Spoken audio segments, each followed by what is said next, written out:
Hello बच्चों, कैसे हो आप सब। Good morning.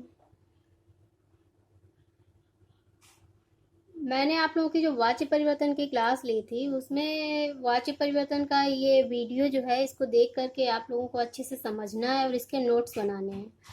ठीक है, तो शुरू करते हैं। वाच्य परिवर्तन। वाच्य परिवर्तन संस्कृत वाक्य में मतलब वाच्य परिवर्तन किसे कहते हैं। ठीक है, तो हमको ये जानना है कि वाच्य परिवर्तन आखिर होता क्या है और किसे कहते हैं। तो संस्कृत वाक्य में क्रिया के द्वारा प्रधान रूप से मतलब मुख्य रूप से, प्रधान का मतलब होता है मुख्य। ठीक है, मुख्य रूप से जो कहा जाता है वो क्रिया का वाच्य कहलाता है।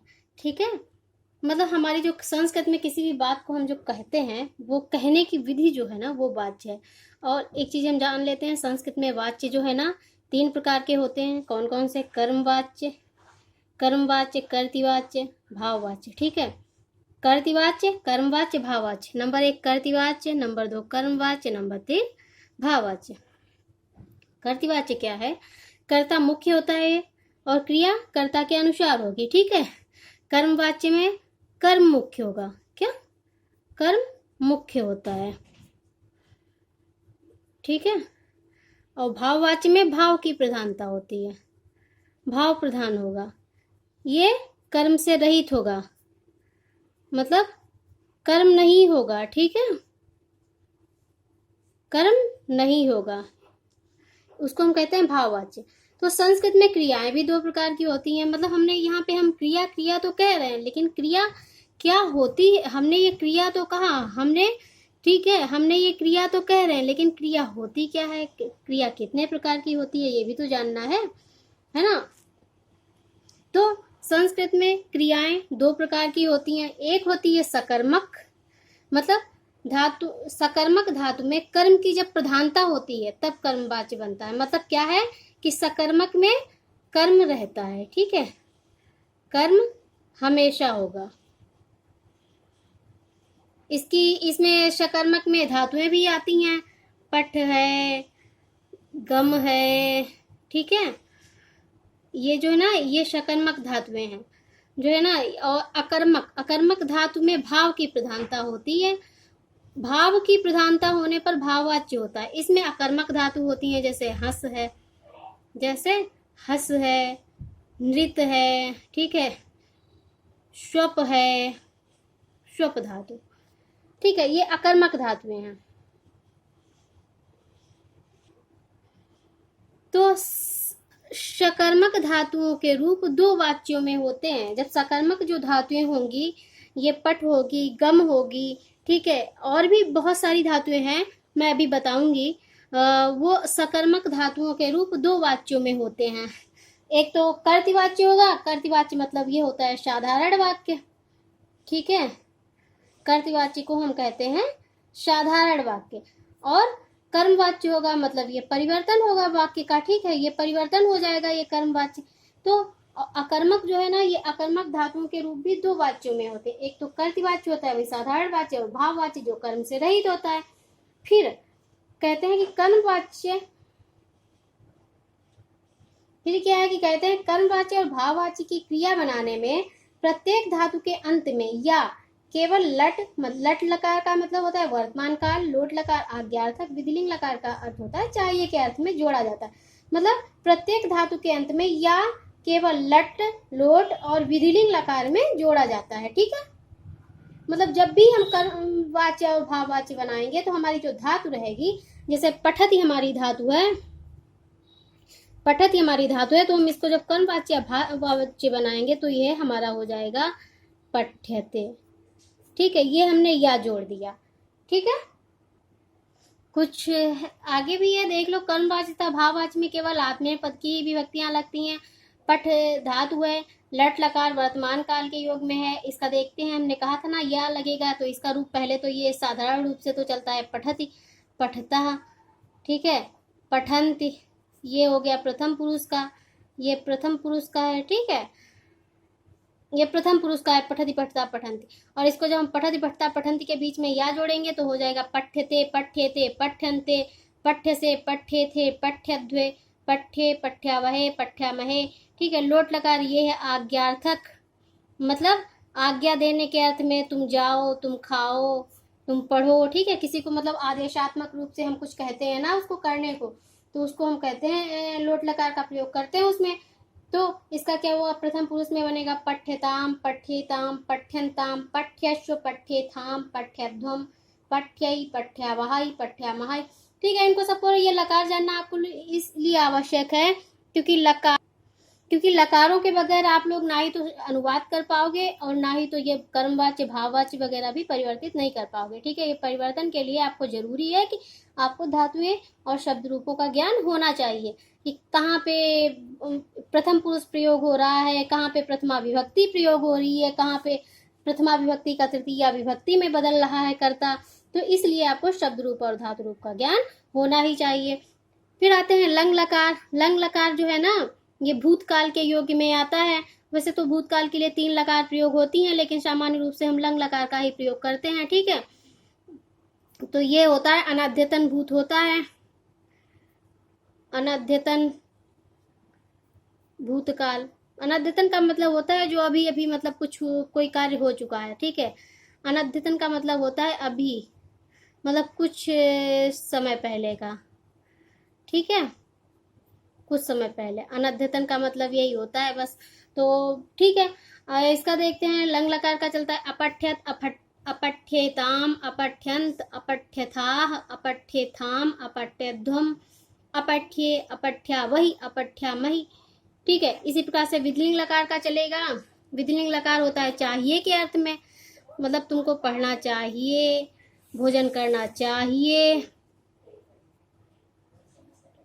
ठीक है ना, ये चाहिए के अर्थ में होता है। तो पठ्येत, पठ्येताम, पठ्येरन, पठ्येथाः, पठ्येयाथाम, पठ्येध्वम, पठ्येय, पठ्येवहि, पठ्येमहि। ठीक है, ये हो गए। ये हमारे जो है ना, ये परिवर्तित रूप। इसमें जो है ना, हमने आपको बताया था कि या बीच में आ जाता है, तो या बीच में ये आया। ठीक है, वैसे तो इसका रूप चलेगा पठ्येत, पठ्येताम, पठेत, पठेताम, पठेयु, पठेह, पठेया। जो है ना, इसका चलता है पठेत, पठेताम, पठेयु करके। ठीक है, विधिलिंग लकार का आप लोग अपनी किताब में देख लोगे कि इसका पठ धातु का जो है ना रूप साधारण रूप से कैसे चलता है। ये जो मैंने आपको बताए हैं, ये सारे जो है ना, ये कर्तृवाच्य और मतलब कर्तृवाच्य में जो साधारण रूप प्रयोग होंगे, और कर्तृवाच्य से कर्मवाच्य और भाववाच्य में प्रयोग करने के लिए ये मैं बता रही हूँ। कुछ मुख्य चीजें हैं, मुझे लगता है कि आप लोगों को जान लेना चाहिए कि वाच्य हमने बताया था कर्तृवाच्य होता है, कर्मवाच्य होता है और भाववाच्य होता है। विभक्ति ठीक है, और इसमें जो है ना कर्ता होता है, कर्म होता है और क्रिया होता है, या मुख्य होता है। तो जो हम कर्तृवाच्य बनाते हैं, कर्तृवाच्य हमारा होता है साधारण वाक्य। तो कर्ता में प्रथमा होती है, कर्म में द्वितीया और क्रिया कर्ता के अनुसार होती है। लेकिन कर्म वाच्य में क्या है कि कर्म वाच्य में कर्ता तृतीया विभक्ति में और कर्म प्रथमा विभक्ति में होता है, और क्रिया जो है ना हमारी कर्म के अनुसार होती है। ठीक है, भाववाच्य जो है ना, ये भाववाच्य में जो कर्ता होता है तृतीया विभक्ति में होता है, और इसमें कर्म तो होता ही नहीं भाववाच्य में। हमने कहा था ना कर्म का अभाव होता है। और इसमें क्रिया क्या होती है, प्रथम पुरुष एक वचन की रहती है, लट लकार प्रथम पुरुष एक वचन की। ठीक है, कुछ देख लेते हैं। जैसे कि प्रथम पुरुष में है बालकः, रामः, सीता माता, तो हम इसका रूप चलाते हैं बालकः पठति, रामः पठत। ठीक है, रामः ये वाला जो है ना, रामः पठति ही होगा। ठीक है, और सीता पठति ही होगा। रामः पठति, सीता या पठति, माता पठति। ठीक है, फिर तुम के योग में आएगा तुम पठसि, युवाम पठथा, यूयम पठत, मतलब तुम पढ़ते हो, हम पढ़ते हैं, हम सब पढ़ते हैं। अहम पठामि, मतलब ठीक है, तुम पढ़ते हो, तुम दोनों पढ़ते हो, तुम सब पढ़ते हो। तुम पठसि, तुम पढ़ते हो। अहम पठामि, मैं पढ़ता हूँ। युवाम पठथा, तुम दोनों पढ़ते हो। ठीक है, और ये वाला होगा आवाम, आवाम पठावह, मतलब हम दोनों पढ़ते हैं। वयम पठामह, हम सब पढ़ते हैं। ठीक है, ऐसे ही ये जो है ना, इसके देख लीजिए, हमने तो आपको बताया था विधिलिंग लकार का है पठ्यते, पठ्यते, पठ्यन्ते। ये लट लकार का है। देख लो कुछ मतलब धातुएं हैं, जो कर्तृवाच्य से कर्मवाच्य और भाववाच्य में परिवर्तित हो जाएंगी। जैसे श्रु धातु है, ये जो ना ये श्रु धातु है, ये हस धातु है, ये दा धातु है, ठीक है, गम धातु है, पठ धातु है, लिख धातु है, ये जो है ना ये धातु है, ये चल धातु है। तो ये ठीक है, श्रु धातु का श्रुणोति हो गया कर्तृवाच्य में, साधारण वाच्य में। ये जब हम कर्मवाच्य या भाववाच्य में प्रयोग करेंगे तो श्रूयते हो जाएगा, हसति का हर्ष्यते हो जाएगा, ददाति का दीयते हो जाएगा, नयति का नीयते हो जाएगा, स्मरति का स्मरते हो जाएगा, गच्छति का गम्यते हो जाएगा, पठति का पठ्यते, लिखति का लिखते, चलति का चल लेते। ठीक है, इन चीजों को हम लोग ध्यान रखेंगे।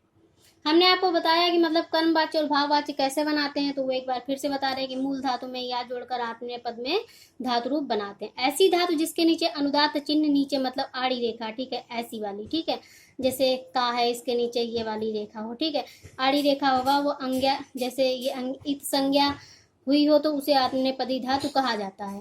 जैसे याच है, लब है, वृत्त है, रुच है, ठीक है, शींग है, शेव है, रुद्ध है, देख रहे हो सबके नीचे आड़ी रेखा हुई हो तो उसे आत्मनेपदी धातु कहा जाता है। आत्मनेपदी मतलब जो है ना उसमें याच धातु, याच मीन्स होता है मांगना, इसके रूप चलते हैं याचते, याचेते, याचनते, याचसे, याचेथे, याचध्वे, याचे, याचावहे, याचामहे, ठीक है। इसी प्रकार से हम सारणी देख लेते हैं आगे। इसमें देखो कि ये प्रथम पुरुष का है, जैसे सह, तौ, ते, ये पुल्लिंग का हो गया, ये भी प्रथम पुरुष का है। स्त्रीलिंग में सा, ते, ता बनता है, ये भी स्त्रीलिंग में। ये शब्द रूप मैं आपको बता चुकी हूँ। नपुंसक लिंग में बनता है तत्, ते, तानि, तो ये नपुंसक लिंग का पूरा मतलब जो है ना प्रथम पुरुष का ही है, मतलब प्रथमा विभक्ति का ही एक वचन है। ये द्विवचन में तौ, ते, बहुवचन में ते, ता, तानि। तो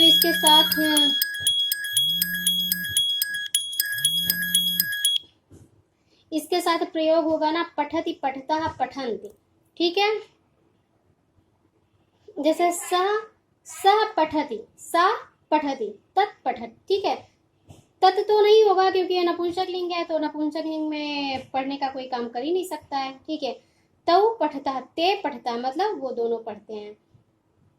ते वह सब, पठन्ति वह सब पढ़ते हैं, ठीक है। ताह पठन्ति, यहाँ पे मध्यम पुरुष का करता है। त्वम युवाम, यूयम मतलब तुम्हारे लिए आया है, ठीक है। तो क्या होगा, त्वम पठसि, युवाम पठता, यूयम पठत, यूयम का मतलब होता है तुम सब, ठीक है। इसी प्रकार से मैं मतलब मेरे लिए आ रहा है, अहम पठामि, आवाम पठावा, वयम पठामा। तो हमने देखा कि हमने लट लगा के प्रथम पुरुष का प्रयोग किया है, मध्यम पुरुष का प्रयोग किया है और उत्तम पुरुष का प्रयोग किया। पठति पठता, पठन्ति, पठस पठता, पठत पठामि, पठावा पठामा। तो ये कर्तृवाच्य का हो गया, ठीक है। देखते हैं कर्तृवाच्य कहते हैं कि किसे हैं। कर्तृवाच्य में कर्ता मुख्य होता है, क्रिया कर्ता के अनुसार चलती है, अर्थात क्रिया का पुरुष कितने होते हैं, पुरुष 3 होते हैं, प्रथम पुरुष, मध्यम पुरुष और उत्तम पुरुष, इसलिए मैंने लिख दिया है 3। वचन 3 होते हैं, एक वचन, द्विवचन और बहुवचन। लिंग भी 3 होते हैं, पुल्लिंग, स्त्रीलिंग और नपुंसक लिंग, ठीक है। 3 का मतलब यहाँ पे तीनों हैं, ठीक है। और कर्ता के पुरुष, वचन और लिंग के अनुसार होगा, मतलब अर्थात क्रिया का पुरुष, वचन और लिंग कर्ता के जो जैसा मेरा कर्ता होगा वैसी मेरी क्रिया होगी। अगर हमारा कर्ता प्रथम पुरुष एक वचन में है तो हमारी क्रिया भी प्रथम पुरुष एक वचन में रहेगी, ठीक है। अकर्मक तथा सकर्मक सभी धातुओं के 10 गणों में गण 10 होते हैं, जैसे भवादि गण, अदादि गण, तुदादि गण। ये तुम लोग नहीं समझोगे, इसका मैं अगर वीडियो दूं तो शायद समझ में आए, ठीक है। ये थोड़ा कठिन है आप लोगों के हिसाब से, मतलब ये यहाँ दिल्ली बोर्ड में इतना डीपली पढ़ने की जरूरत नहीं है आप लोगों को, तो कोई बात नहीं है। इसको हम जो है ना स्किप करते हैं, आगे बढ़ते हैं। अकर्मक अथवा सकर्मक क्रिया के होने पर कर्ता में प्रथमा विभक्ति होती है। अकर्मक हमें पता है कि इसमें क्रिया नहीं होती है और सकर्मक हमें पता है कि ये क्रिया से युक्त होता है, ठीक है, मैंने आपको बताया है। तो उदाहरण हम लेते हैं कर्तृवाच्य का, जैसे रमेशः ग्रंथम पश्यति, ठीक है। अहम राम कथाम शृणोमि, सः पयः पिबति, श्रमिकः कूपम खनति, सः पुस्तकम पठति। ये हमारे हो गए साधारण वाक्य कि मतलब रमेशः ग्रंथम पश्यति, रमेश ग्रंथ को देखता है। अहम राम कथाम शृणोमि, मैं राम कथा को सुनता हूँ। सः पयः पिबति, वह दूध पीता है या पानी पीता है। श्रमिकः कूपम खनति, श्रमिक जो है ना वो कुआं खोदता है। सः पुस्तकम पठति, वह पुस्तक पढ़ता है। ठीक है, ये हमारा हो गया कर्तृवाच्य मतलब साधारण। फिर हम आते हैं कर्म वाच्य पे। हमने पहले ही बताया था वाच्य परिवर्तन में मतलब वाच्य 3 होते हैं, कर्तृवाच्य, कर्मवाच्य और भाववाच्य। यहाँ पे कर्ता, इसमें 3 चीजें मुख्य होती है, कर्ता, कर्म। ठीक है, तो कर्ता जो है ना कर्तृवाच्य में हमारा एक का मतलब यहाँ पे प्रथमा विभक्ति है। ठीक है, प्रथमा विभक्ति, और द्वि का मतलब है द्वितीय विभक्ति। ठीक है, मतलब कर्तृवाच्य में हमारा कर्ता हमेशा प्रथमा विभक्ति में होगा और कर्म द्वितीय विभक्ति में होगा। ठीक है, इसी प्रकार से कर्मवाच्य में हमारा जो कर्ता है वो तृतीय विभक्ति में होगा और कर्म हमारा प्रथमा विभक्ति में होगा। मतलब ये जो तृतीय विभक्ति का एक वचन भी हो सकता है, द्विवचन भी हो सकता है, बहुवचन भी हो सकता है। ठीक है, और ये भाववाच्य में कर्ता हमेशा तृतीय विभक्ति में रहेगा और उसका कर्म जो है ना वो क्रिया, इसमें कर्म नहीं होता, ये कर्म से रहित होता है भाववाच्य। तो ये क्रिया होगा, क्रिया प्रथम पुरुष एक वचन में और लट लकार में होगी। तो कर्मवाच्य में हम देखते हैं मतलब कर्ता, कर्म और क्रिया। कर्ता जो है ना तृतीय विभक्ति में रहेगा। ये एक तृतीय विभक्ति एक वचन में भी हो सकता है, द्विवचन में भी हो सकता है और बहुवचन में भी हो सकता है। ठीक है, और ये जो कर्म है ये प्रथमा विभक्ति में होगा। क्रिया कर्मानुसार होगी, जैसा हमारा कर्म होगा वैसी हमारी क्रिया होगी। ठीक है, कर्ता, कर्म और क्रिया। जैसे साधारण वाक्य है रामः पुस्तकम पठति, ये क्या हो गया हमारा कर्तवाच्य हो गया। ठीक है, ये हमारा कर्तवाच्य मतलब साधारण वाक्य। ठीक है, और रामेण पुस्तकम पठ्यते, ठीक है, ये हमारा हो गया कर्मवाच्य। हमने यहाँ से रामः का लिया, हमने यहाँ से रामः का हुआ हमारा तृतीय विभक्ति एक वचन में, रामः एक वचन में था तो ये हमारा आया तृतीय विभक्ति एक वचन में रामेण पुस्तकम। ठीक है, पुस्तकम पुस्तके पुस्तकानि, पुस्तकम पुस्तके पुस्तकानि, नपुंसकलिंग में इसका रूप चलता है तो हमने यहाँ से लिया पुस्तकम। और पठति का या हमने इसमें या जोड़ दिया, हो गया पठ्यते। ठीक है, इसी प्रकार से हम देखते हैं कि कर्मवाच्य, कर्मवाच्य में कर्ता तृतीय विभक्ति में तथा कर्म प्रथमा विभक्ति में होता है। हमने आपको बताया कि जब हम ये इसको कर्मवाच्य बना रहे हैं, ये कर्तवाच्य था, साधारण वाक्य था, लेकिन हमने बनाया इसको कर्मवाच्य।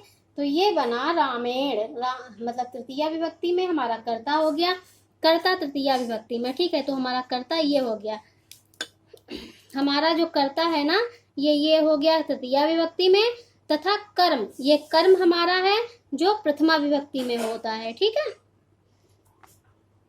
ध्यान रखेंगे इस चीज को, बहुत अच्छे से समझ लीजिए। फिर आगे देखते हैं कि प्रथमा विभक्ति में पुरुष व वचन के अनुसार क्रिया का वचन होगा। ठीक है, जैसे पठति का पठ्यते होगा। ठीक है, कर्मवाच्य में मूल धातु से या लगाकर आत्मनेपद धातु का मतलब रूप बनाया जाता है। आत्मनेपद में याच है, लब है, वृत्त है, रुच है, शींग है। याच का याच्यते, याच्यते, याच्यन्ते हो जाएगा। ठीक है, इसमें जब कर्मवाच्य बनाएंगे लब का लबते, लभेते, लभनते हो जाता है। वृत्त का चलता है, रुच का चलता है, शींग मतलब शयने के है। और ये क्रीड धातु का है। आगे कुछ धातुएं हैं हम आपको दिखा रहे हैं, जैसे हमने बना रखी हैं, देख लो कि कैसे होता है। क्रीड का मतलब साधारण कर्तवाच्य में क्रीडत होगा, लेकिन कर्मवाच्य जब हम बनाएंगे क्रीडते हो जाएगा, कर्म या भाव रहेगा। ठीक है, भाववाच्य हस का हसति का हस्यते हो जाएगा, सेव से सेवते, सेव्यते हो सेवयतो हो जाएगा। नृत्य का नृत्यत या नृत्यते हो जाएगा, हन का हनत या हनयते हो जाएगा। ठीक है, और क्री का कृति का क्रियते हो जाएगा, गई का गईति का गयते हो जाएगा। घ्रा धातु से घ्राति से घ्रायते, और ची धातु से चिति से चियते, वध से वदति से वध्यते। ठीक है, हो जाएगा। हमने आपको बताया था कि मतलब धातु या क्रिया दो प्रकार की होती हैं, धातु क्रिया। ठीक है, जो क्रिया है ना वो दो प्रकार की होती है, एक सकर्मक, अकर्मक। सकर्मक में कर्म का होना रहता है और अकर्मक में कर्म का न होना होता है। जैसे इसका उदाहरण है रामा पुस्तकम पठति। ठीक है, रामा जो है ना ये हमारा कर्ता है, पुस्तकम हमारी जो है ना, पुस्तकम जो है ना ये यहाँ पे कर्म है। तो सकर्मक में कर्म है कि मतलब रामा पुस्तकम पठति, राम क्या पढ़ता है, राम पुस्तक पढ़ता है। ठीक है, तो पुस्तक क्या है, उसका कर्म है। लेकिन रमाया क्रीडति, रमा खेलती है, तो रमा क्या खेलती है नहीं पता है ना। अगर जो यहाँ पे दिया होता है रमा या कंदुकेन क्रीड्यते, ठीक है, तो रमा मतलब क्या खेलती है? रमा गेंद खेलती है, तो हमारा ये हो जाता है सकर्मक। लेकिन यहाँ पे रमाया क्रीड्यते, ठीक है, तो क्रीड्यते का जो है ना, क्रीड्यते यहाँ पे ये भाववाच्य में हो गया, तो क्रीडति का क्रीड्यते हो गया, और इसमें कुछ कर्म तो दिया नहीं है, तो इसीलिए ये भाववाच्य का हो गया, अकर्मक हो गया। इसी प्रकार से कुछ हमने उदाहरण दिए हैं कि कर्तृवाच्य और कर्मवाच्य का, कर्तृवाच्य से जो कर्मवाच्य बनाते हैं, बालकः पाठम पठति, बालक पाठ को पढ़ता है, ये हमारा कर्म है, ठीक। तो बालकेन, बालक के द्वारा, पाठ पठ्यते, ये देखो ये कर्मवाच्य हो गया, ये कर्म है हमारा, इसलिए हमारा ये कर्मवाच्य हो गया। छात्र लेखम लिखति, छात्रेण लेखा लिख्यते। आप देख रहे हैं ये एक वचन का कर्ता है, और यहाँ पे ये कर्ता जो है ना तृतीय विभक्ति का हो रहा है, ये प्रथमा विभक्ति का है, ठीक है। कृषिकः कार्यं करोति, कृषकेण कार्यं क्रियते, शिक्षकः पाठयति, शिक्षकेण पाठ्यते। आप देख रहे हैं ये तृतीया विभक्ति का है, ये प्रथमा विभक्ति का है। श्रमिकः पाषाण त्रोटयति, श्रमिकेण पाषाणः त्रोट्यते। बालिका का तृतीया क्या होगा? बालिकया। नृत्यति का नृत्यते। धावका धावति, धावका का तृतीया जो है ना विभक्ति में एक वचन में क्या होगा? कर्मवाची में धावकेन, धावति का धाव्यते, ठीक है। क्रीडकः का क्रीडकेन, और क्रीडति का क्रीड्यत, ठीक है। आगे हम देखते हैं भाववाच्य, मतलब भाववाच्य बनाते समय कर्ता तृतीया विभक्ति, यह तृतीया विभक्ति में होगा, ठीक है। अकर्मक क्रिया हमेशा प्रथम पुरुष एक वचन में रहेगी। हमने आपको बताया कि मूल धातु से यह जोड़कर आपने पद में रूप बनाते हैं। अकर्मक धातु में भाव की प्रधानता होने पर भाववाच्य कहा जाता है, इसमें कर्म का अभाव होता है। हमने आपको पहले ही बताया कि भाववाच्य में भाव की प्रधानता होती है, कर्म का अभाव होता है, ठीक है।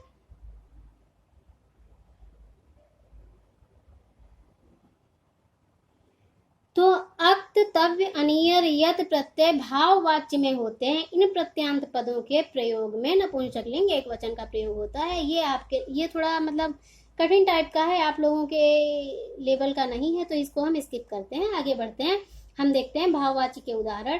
भाववाच्य में है छात्रेण हस्यते। अगर जो आपको पूछता है कि छात्रेण हस्यते का कर्तृवाच्य क्या होगा, मतलब कर्तृवाच्य क्या होगा, साधारण वाक्य क्या होगा, तो हम छात्रेण हस्यते का बनाएंगे छात्राः हसति, ठीक है। ईश्वरेण भूयते, मयूरैः नृत्यते। आप देख रहे हैं तृतीय विभक्ति का है। त्वया शरपात भीयते, त्वया अत्र उष्यते, भवता कुत्र शय्यते, विवेकिना सदा जागर्यते, ठीक है। बालकेन स्थीयते, मया भूयते, मया गतम, मया पठितव्यम, तेन पठितव्यम। मया पठितव्यम, तेन पठितव्यम, ठीक है। ये हमारे हो गए कुछ भाववाच्य के उदाहरण। भाववाच्य और कर्मवाच्य बनाने में हमेशा हमें याद रखना है कि कर्ता जो है ना वो हमारा प्रथमा विभक्ति, जो कर्तृवाच्य में प्रथमा विभक्ति एक वचन में होगा, वो जो है ना वो हमारा भाववाच्य और कर्तृवाच्य में, भाववाच्य से कर्तृवाच्य में, ठीक है। जब भाववाच्य में जाएगा कर्तृवाच्य से, वो तृतीया विभक्ति एक वचन में हो जाएगा, ठीक है। चाहे वो कर्मवाच्य में जाएगा तब भी तृतीया विभक्ति एक वचन में हो जाएगा, ठीक है। इस बात को हमें ध्यान रखना है। तो ये कर्मवाच्य और भाववाच्य कर्तृवाच्य का वीडियो आपका कंप्लीट हुआ। आप लोग अच्छे से पढ़िए और वीडियो को सब्सक्राइब जरूर कर लीजिएगा, लाइक कर लीजिएगा, सब्सक्राइब कर लीजिएगा, जिससे कि कोई भी अगर वीडियो डाला जाए तो आप लोगों को नोटिफिकेशन सबसे पहले मिल जाए, ठीक है। जब आप यूट्यूब को ओपन करोगे तो वीडियो सबसे ऊपर दिखेगा, ठीक है। इसीलिए आपको सब्सक्राइब करना बहुत ही ज़रूरी है, ठीक है। धन्यवाद। ना समझ में आए तो मुझे कमेंट करना, मैं आपकी प्रॉब्लम का जो है ना सॉल्यूशन जरूर निकालूंगी, ठीक है।